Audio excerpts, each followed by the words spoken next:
சரவணபவாய நமः. என் தங்கப்பிள்ளையே, உன் வாழ்க்கையில் நான் இருக்கிறேன் என்பதை மறந்துவிட்டாயா? உன் இதயத்தில் குடியிருக்கும் எனக்கு உன்னுடைய கஷ்டங்கள் தெரியாமல் இருக்குமா?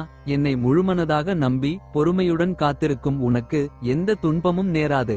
உன்னால் முடிந்ததை நீ செய், உன்னால் முடியாததை முருகன் நான் செய்து முடிப்பேன். யாமிருக்க பயமேன் உனக்கு? என் வார்த்தைகளில் நம்பிக்கை வை, நல்லதே நடக்கும்.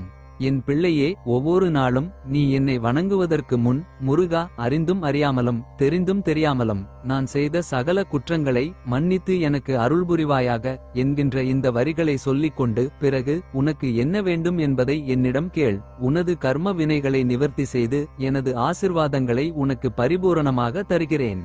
என் பிள்ளையே, எத்தனை தடைகள் வந்தாலும் அதை தாண்டி செல்லும் தைரியம் உனக்குள் வந்துவிட்டது. ஒளியின் சக்தி இருளை விலக்கும் காலம் ஆரம்பம். இந்த காலகட்டத்தில் ஏற்றும் தீபம் தீய சக்திகளை வீட்டிலிருந்து விரட்டி நல்ல சக்திகளை நிரப்பும். வாழ்வில் சூழ்ந்த இருள் விலகி ஒளியானது நிறையும். சிலருக்கு வீடு வாங்க வேண்டும் என்ற கனவு நனவாக மாறும். அதற்கான முயற்சி மேற்கொள்ளலாம். வேலையில் மாற்றம் நிகழும். புதுவிதமான பொறுப்புகள் கிடைக்கும். சிரமம் பார்க்காமல் செய்யும் வேலைக்கு பரிசு கிடைக்கும். என் பிள்ளையே, என்னதான் ஆறுதல் கூறினாலும் உன் மனம் எதையாவது நினைத்து மீண்டும் கவலைப்படுகிறது. நன்றாக இருக்கும் போதே திடீரென சோகத்தில் ஆழ்ந்து விடுகிறாய். முழு சரணாகதி என்பது என்னிடம் ஒன்றை ஒப்படைத்துவிட்டு அதை பற்றி கவலைப்படாமல் இருப்பது.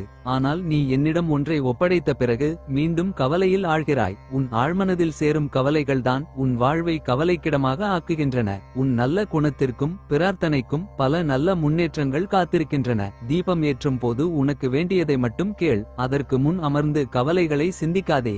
பிள்ளையே, உன் உள்ளத்தில் எழும் கேள்விகள் எல்லாம் வீண் அல்ல. தவறு செய்ததாக நினைத்து உன்னை நீ குற்றம் சாட்டிக் கொள்ள வேண்டாம். உண்மையோடு நேசித்தது தவறல்ல, நம்பியதும் தவறல்ல, உன் உயிரை உயிரோடு இணைத்து நினைத்ததும் தவறல்ல. ஆனால் உன்னை வலிக்கச் செய்தது, உன் கண்ணீரை காய்ச்சியது, அதுதான் தவறு. நான் உனக்கு சொல்ல வருவது, உன் உள்ளத்தில் இருந்த அன்பு ஒரு நாளும் வீணாகாது. நீ என்னை பற்றிக் கொண்டு நிலைத்திருப்பாய் என்று நம்பு. உயிரோடு இருப்பது தவறல்ல, அந்த உயிரை அர்த்தமாய் வாழ வைப்பதே என் அருள். இனி உன் வாழ்வில் நீ சந்தேகம் கொள்ளாதபடி நான் உன்னுடன் இருப்பேன். உன் கண்ணீர் காயமாக மாறாது, என் ஆசீர்வாதமாக மாறும். ஒவ்வொரு நாளும் என் அருளால் நீ புது ஒளி பெறுவாய். பிள்ளையே, உன்னால் முடியும் என்று எண்ணுவதையோ அல்லது முடியும் என்று கனவு காண்பதையோ துணிந்து தொடங்கு. உனது துணிவிலேயே அறிவும் ஆற்றலும் அடங்கியுள்ளது என்பதை புரிந்துகொள். நம்பிக்கையோடு உன் முதலடியை எடுத்து வை. முழு படிக்கட்டையும் நீ பார்க்க வேண்டிய அவசியமில்லை. முதல் படியில் ஏறுவதை மட்டும் கவனத்தில் வை. உன்னால் செய்ய முடியும் என்று நம்பு.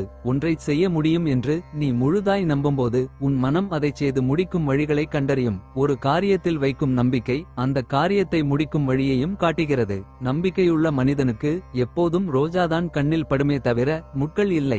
ஏதாவது ஒன்றை சிறிது நேரம் கழித்து செய்ய வேண்டியது இருந்தால் அதை இப்போதே செய்ய முடியுமா என்று பார். நாளை செய்ய வேண்டியதை இன்றே செய்ய முடியுமா என்று பார். இப்படி செய்தால் 60 வருட வாழ்க்கையை உன்னால் 20 வருடங்களில் வாழ்ந்துவிட முடியும். முட்டாளின் முழு வாழ்க்கையும் புத்திசாலியின் ஒரு நாள் வாழ்க்கைக்கு சமம் என்பதை புரிந்து செயல்படு. என் பிள்ளைகள் அனைவருமே புத்திசாலிகள்தான், அது எனக்கு தெரியும். பிள்ளையே, சோதனையான கஷ்டத்தை எவ்வளவு தாங்குகிறாயோ அந்த அளவுக்கு உயர்வு உனக்கு காத்திருக்கிறது. எல்லா இன்னல்களுக்கும் ஒரு முடிவு உண்டு. அந்த முடிவு உனக்கு சுபமாக மாற வேண்டும் என்றால் இன்றைக்கு இந்த நிலையை சகித்துக் கொண்டிரு. சீக்கிரமே உனக்கு நல்ல வழி பிறக்கும். அதுவரை பொறுமையோடு காத்திரு. பிள்ளையே, ஒருவருக்கு நீ அன்பையும் ஆதரவையும் தருவது என்பதற்கும் ஒருவரது பிரச்சனைக்குள் நீ சென்று தீர்க்க அவரை சரி செய்ய முயல்வதற்கும் வித்தியாசம் உள்ளது. அவர்களை உன்னால் சரி செய்ய முடியாது. உன் அன்பும் ஆதரவும் அவர்களே சரி செய்ய உதவும். இந்த வித்தியாசத்தை புரிந்துகொள். என் அன்பு பிள்ளையே, உனக்கான மிகப்பெரிய வாய்ப்பு ஒன்று நீ தற்பொழுது இருக்கும் இடத்திலேயே இருக்கு. அந்த வாய்ப்பை நீ தெரிந்து கொள்ள வேண்டும் என்றால் முதலில் நீ விழிப்புணர்வோடு இருக்க வேண்டும். உன் மனதில் அதிகமான நேர்மறை எண்ணங்களோடு நீ இருக்க வேண்டும். அன்பு பிள்ளையே, நான் சொல்வதை சற்று புரிந்துகொள். நீ மனதில் ஒன்றை திட்டமிட்டு அது நடக்கும் கிடைக்கும் என்று திடமாக நம்பினால் உன்னுடைய மனம் எப்பாடுபட்டாவது அதை உனக்கு பெற்று தந்துவிடும். நிச்சயமாக கூறுகிறேன், உனக்கான வாய்ப்பு உன் அருகில்தான் இருக்கிறது. அதை உனக்கு தெரிய வேண்டும் என்றால் உனக்கு நேர்மறை எண்ணங்களும் மனதில் தன்னம்பிக்கை எண்ணமும் வேண்டும். பிள்ளையே, என்ன குழப்பம்? கிடைக்குமா கிடைக்காதா, நடக்குமா நடக்காதா, முடியுமா முடியாதா, இப்படி ஒவ்வொரு குழப்பத்தில் இருப்பதை கவனித்தேன். எல்லாம் அந்தந்த நேரத்தில் சரியாக நடக்கும். ஏன் அனைத்தையும் குழப்பி கவலையில் ஆழ்கிறாய்? வருவதை எதிர்கொள்ளும் தைரியத்தோடு இரு. நீ நினைத்தால் இந்த நிமிடங்களை மகிழ்ச்சியானதாக மாற்ற முடியும். உனக்கு பிடித்த விஷயங்களில் மனதை செலுத்து. உனக்கு எல்லாம் சரியாக நடக்கும் என்று நம்பு. என் தரிசனம் உனக்கு இன்று ஏதாவது ஒரு ரூபத்தில் கிடைக்கும். அப்போது உன் மனம் தெளிவாகும். உன் எதிர்காலம் என் கையில். உன் மனவருத்தம் மாறும். சில அற்புத நிகழ்வுகள் அடுத்தடுத்து உன் வாழ்வில் நடக்கப்போகிறது. நான் உன்னை ஒருபோதும் கைவிடுவதில்லை. நீ கேட்டவற்றை உனக்கு கிடைக்க செய்வேன். நன்மையும் தீமையும் மாறி மாறி வருவதுதான் வாழ்க்கை. என்னை வணங்கும் உனக்கு தீமையின் தாக்கத்தை குறைத்து நன்மைகள் அதிகம் நடக்கும்படியாக உன் வாழ்வை இப்போது நான் நடத்தி வருகிறேன்.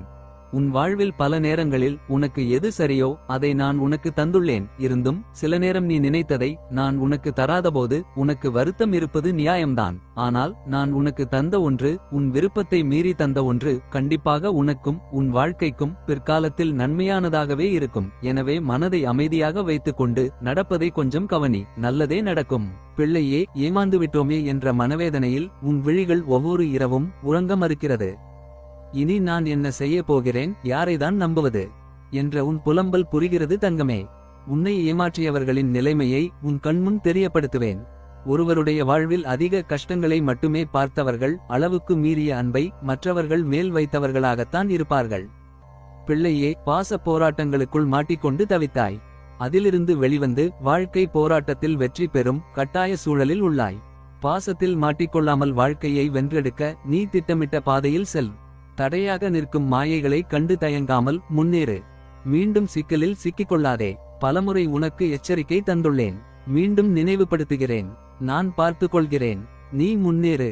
குடும்ப உறுப்பினர்களை நான் பார்த்துக் கொள்கிறேன். வாழ்க்கையில் நீ தெளிவாக சிந்திக்கத்தான் நான் உன்னோடு பேசுகிறேன்.